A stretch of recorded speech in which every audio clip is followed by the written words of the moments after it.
today we're talking about AI and will it replace humans? Every week there's a new AI, a new app coming out, basically telling us that AI is taking over the world. It's about using AI to leverage it for all that it's got, but I feel you need to add a human element 100%. to really make it resonate with your audience.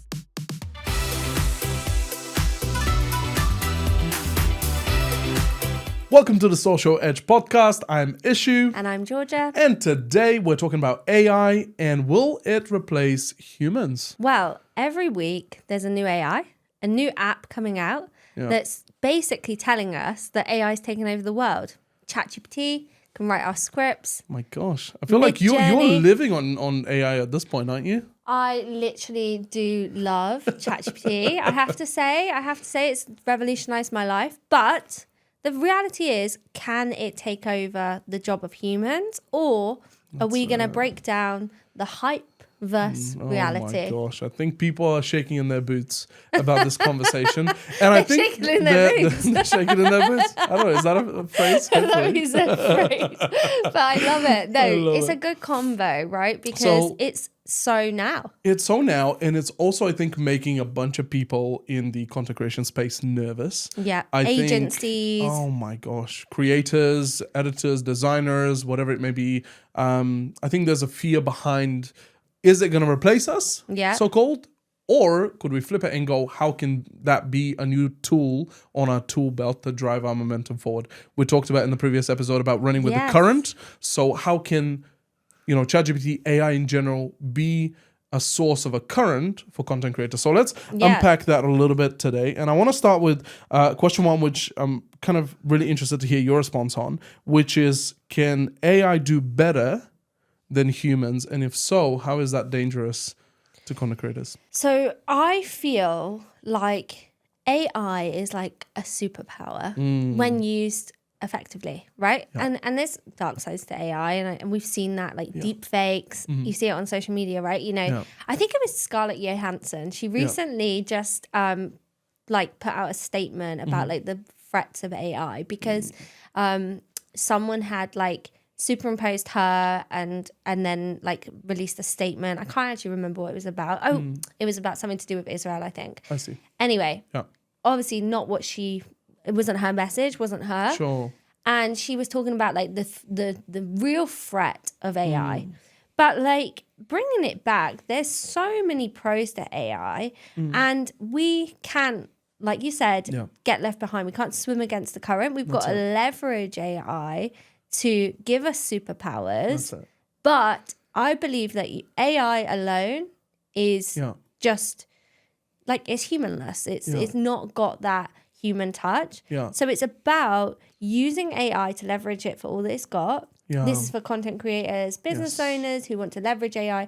Like, you can utilize AI to make you more efficient, to give you the things that like you can't do on your own, give you that strength, that superpower. But I feel like you need to add a human element 100%. To really make it resonate with your audience. I think one of the things that I've been fascinated with, you're a little bit of a AI wizard in the way that you use it. And I'm trying to learn every single day from you a little bit in the way that you navigate it. You're good at it too. You're getting good. Getting there. But I think the conversation I want to unpack a little bit is how people use it.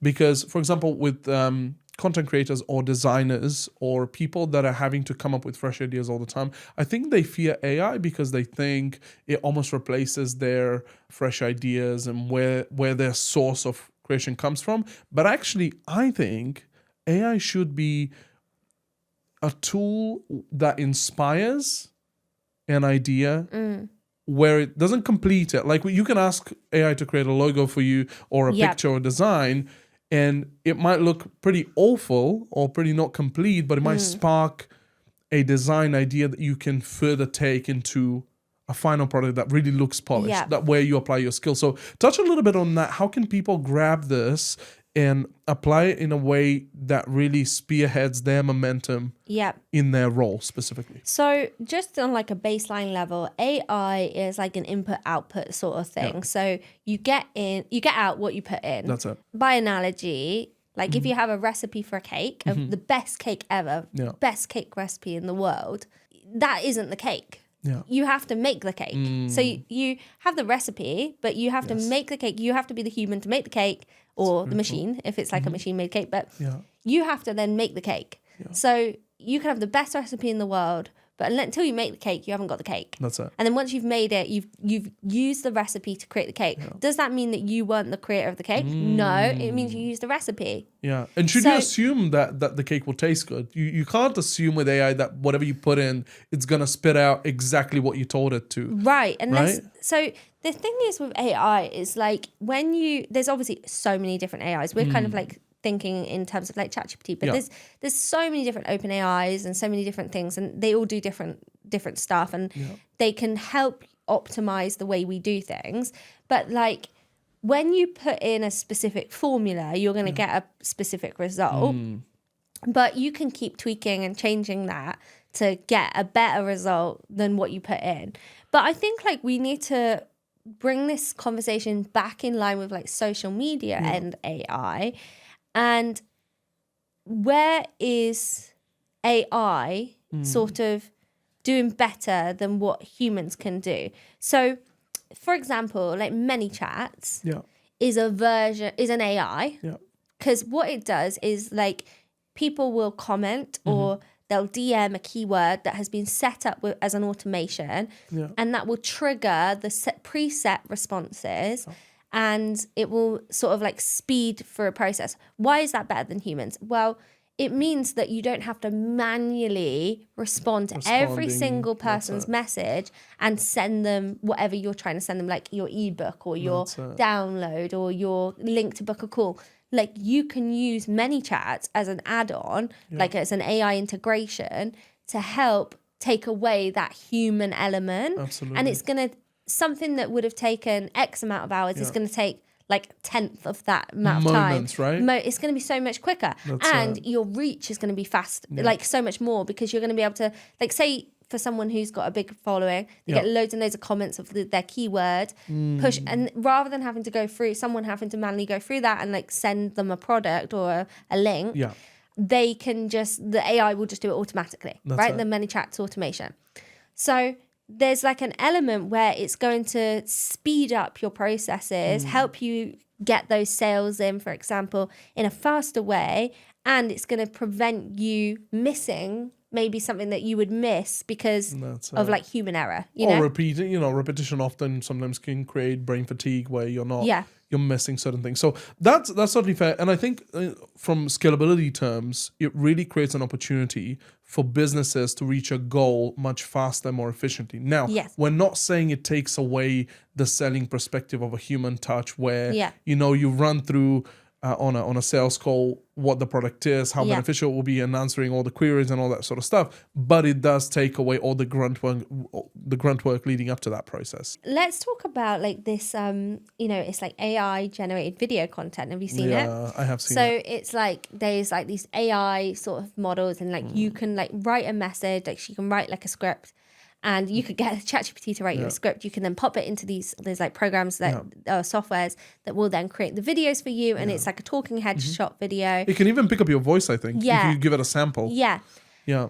Now, that's incredible. Like things like that, right? That's the same as like deepfakes, right? So it's like you can utilize AI to create content like this, which is great. Yeah. So it could create user-generated content for businesses. But is it ethical? Is it authentic? Is it true? Let's talk about that. So like, I think where brands can leverage this stuff is like there's endless opportunities to what you could do. The question is, should you do it? Should you go down that step? And I think that's where you have to sort of like toe the line of, is it what I want to do for my brand? Absolutely. Is it what I want to do for my business? Is it the message I want to convey?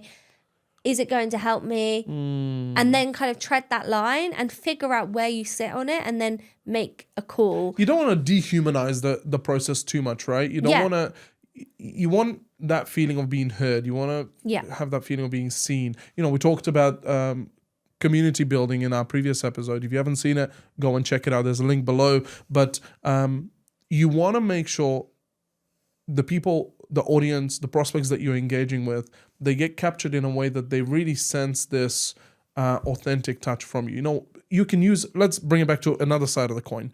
Voice notes, for example. You can use AI, for example, to send masses of personalized voice messages or videos to your audience. In your voice. In your voice, authentically, but you don't have to do the pressing yourself. Yeah. AI can do the scheduling, the sending, the following up for you. Yeah. That, I would say, is pretty ethical. Yes, and you're leveraging it to increase your time. Correct. And I think business owners and people listening can leverage AI in these ways to make them more efficient. And I think it's incredible. And like I said, we use AI. So I think this brings us on to the question, where do humans still dominate? And I think like we can use our business as like an example, right?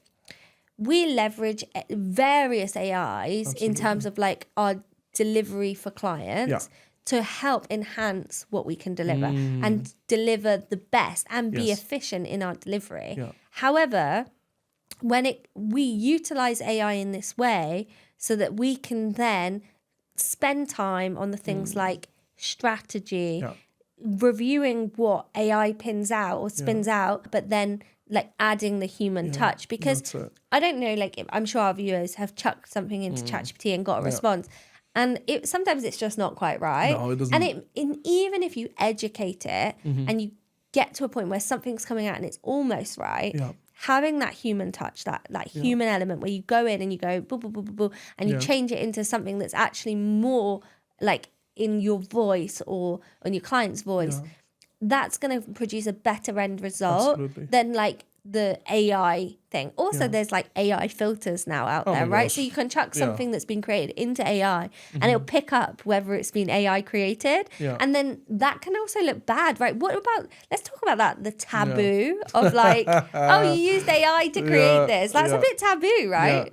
I think it's so interesting that sometimes content creators or businesses could use AI and pass it as their own work.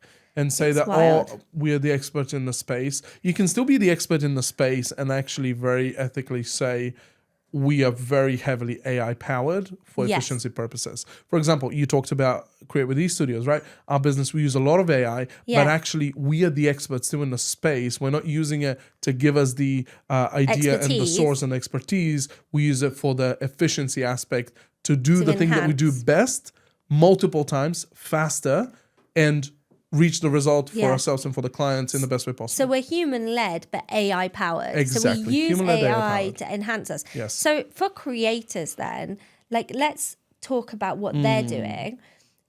They are using like AI, for example, to like create videos. We've spoken about that. But they're also using AI in the ways like we've described, like ManyChats. That's also, we would say, is like an ethical way to use AI because it's increasing your time efficiency. What about like things like creating autoplays and things like that? So like your stuff just automatically comes on screen. What do you think about, what's some of the ways you've seen AI being used that is good, and maybe what are some ways that you've seen it being used and it's bad? I think it really comes down to the stage in which you use it. I want to, because I'm thinking from a process perspective.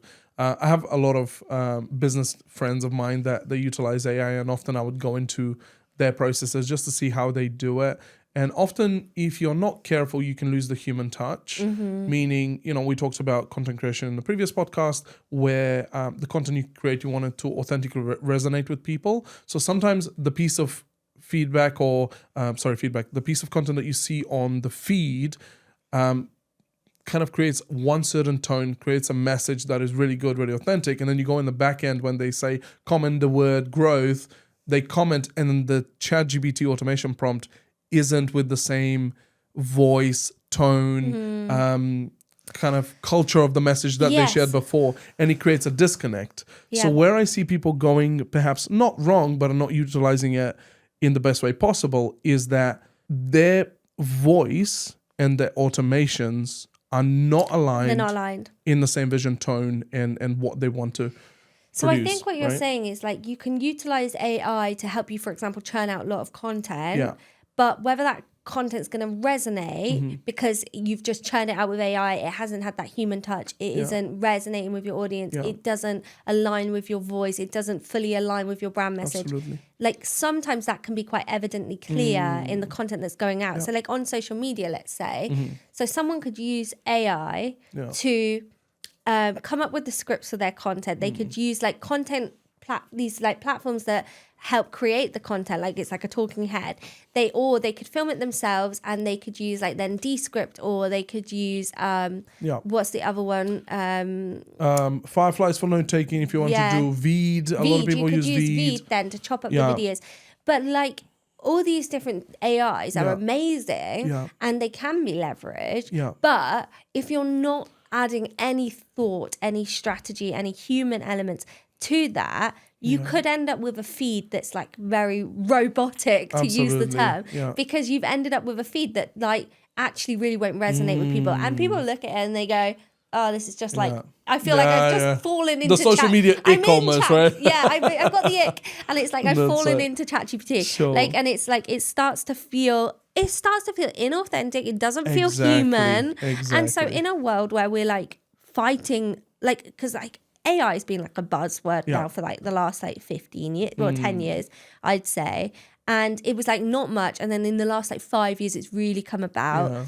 And I think like people are like, there's this sort of like fear, you know, like Back to the Future. Well, I don't know if that's the right movie, but like the idea, the concept of like robots taking over the world. Humans don't want that, because humans are like, we're the humans, right? We're the superior race, like not race, superior species. So we're the superior species of this earth. And if robots start taking over, like why have we like, we've made ourselves almost extinct, you know, in the development. So it's like, I think humans are kind of thinking, well, we want to leverage AI, but we don't want AI to steal our jobs. We don't want AI to do this. We don't want AI to do that. So I think then when like feeds on social media don't seem human, it can be it can put people off, right? I think so. Businesses and brands, if you are going to leverage AI, you want to do it in a strategic way to save you time, but you don't want to lose your touch of human. You want it to be a tool in your hand. You don't want it to be the hand. Yes, right? This is a great You want to be the tool in the hand, not the hand. So, and one of the things that we're noticing even right now with posting content, it's about authenticity. So you've noticed this, you know, even in our business with some of our clients, we're going backwards in terms of how much effort goes into editing, into the posts, into carousels, into videos, long form, short form. People want the real uncut version more than the polished, fully edited, everything. And it's all obviously with the trends. Yeah. And you have to flow with that. There's a balance. But in the same way with AI, there's such a massive balance of knowing how to use it. If you're somebody that's looking for help, obviously we know how to very well do it. We've done it for our clients before. We continue to do it now, but it's getting to the point where you can stop every single day and go, hey, 2 fingers on the pulse. Are we using it in the right way? Yeah. Is that a tool in our hand? So it's not being the hand in that sense. For people who are listening who are maybe thinking that they want to leverage the various AIs out there to help them with their socials, right? Yeah. What we're saying is you can do that. Yeah. And you can speed up your time. Like you can speed up time, you can save time, you can get a lot of content created. What we would encourage is that you still have that human touch. So you still play a part in like your content creation. Absolutely.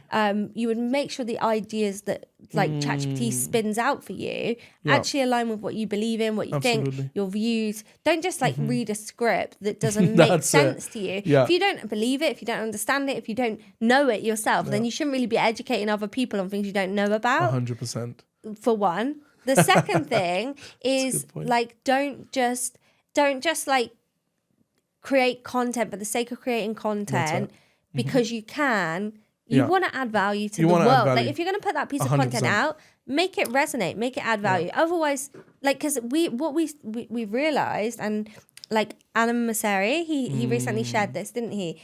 That there's not actually value in posting every day if the posts you post every day are not going to help people, and people aren't engaging. You're actually better reducing the time you post and posting more valuable content that resonates. So why not use AI to help you come up with like content ideas that are specific and then post less? Obviously, our whole done for you service is around taking the pressure off people so they don't have to think about all of this stuff.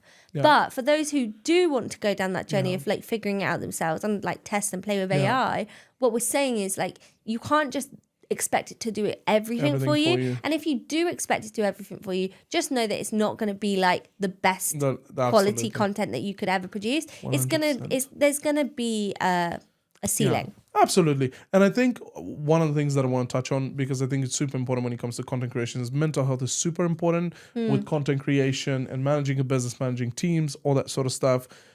Your time is very valuable. Your attention is very valuable. So if you're in a place maybe where you're starting right now and your capacity is increasing, AI is so key to free your time so you can leverage your time in a way that moves the needle forward, right? We've used it in our business so heavily. We love helping people in doing that. But like you said yourself, and you encourage our audience, is if you're trying to figure it out, find the things and the tools that will help you gain your time back to create the valuable content that will convert your audience and build your community. I think that's the main point. And I think it is worth us just touching on, obviously, the platforms use AI to, like, that's what the algorithm is, right? It's AI powered to produce personalized content feeds that suit you. So if that's like, for example, TikTok, the feed adapts in real time based on what you just watched. So you just watched a reel, you watched it, TikTok. You just watched a TikTok, you watched it to completion, and then you watch the next one and the next one. TikTok goes, they like this kind of content, push them to more this kind of content.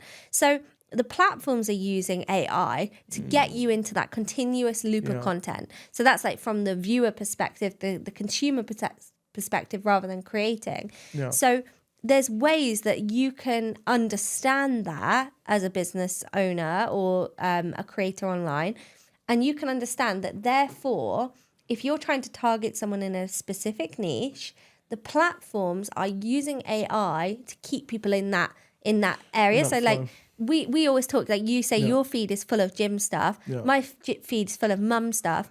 Like if you're a business owner and you're targeting specific niche and you know your niche, you have to just be clear in what you're communicating. The content you're communicating needs to be clear in your message, your niche. It needs to be specific enough that if someone starts watching your content, they're going to watch more of your content in that niche, and then the platforms will push people towards that specific content. Or if someone's watched something in a linked area, like say you're an artist, someone's been watching art on like how to do, like I sometimes find myself in the algorithm of these people who do these like petals. It's like thick paint. I don't know what it is, but it's like, I love watching it. It's so like therapeutic to watch. So they like, I'm doing the action. They sort of like use a scalpel and they sort of like, or like something, and they like layer on the paint, and it's like 3D effect paint. It's really cool. It must be like acrylic or something. Anyway, it looks beautiful. So I sometimes watch that sort of content, and it just keeps coming up on my feed. Well, if you're an artist and you want to show this kind of content, you have to keep creating that same consistent content, because then you're going to capture the attention of people who create that kind of content or want to watch that kind of content. And again, just to be reminded, because we need to be reminded more often than we need to be taught, people's time is not their most valuable thing. It's their attention, right? It's like, how much can you keep someone's attention for, because their time is so valuable, in a way that will give their attention to be spent for longer to then do something. And if somebody gives you their time for, let's say, 30 seconds, 60 seconds, and they watch 1, 2, 3 reels, but they don't see value or something to go back to and continue watching more, they're going to drop out. That's the reality. So I think what we want to like come to a close with is that social media isn't just a platform. It's an experience engineered to help you keep coming back. That's it. And if you can understand that that's the psychology behind it, i.e. they've used AI and leveraged AI to position the platforms in this way, it can help you take control of the content that you're putting out and how you retain your audience. But equally, if you are going to be leveraging AI, keep it human touch, because or human led, Yeah. Because then you're going to Absolutely. really produce content that helps you with efficiency, Yeah. but it's also going to be like curated to help your audience. Absolutely. Well, I think this is one of those topics that will continue evolving. Yeah. I think AI is going to become bigger and bigger and bigger. This tool is belt. just a little touch into This is a little touch. AI. Absolutely. And I think it would be super awesome to hear from you guys. So in the comments down below, it would be great if you share some of your thoughts on AI, perhaps how you're using it, and perhaps we might revisit this conversation in the foreseeable future to I'd unpack love it it. further. But until then, there are a few other videos. If you haven't watched, go and take a look. And we'll see you in the next episode. Thanks, guys.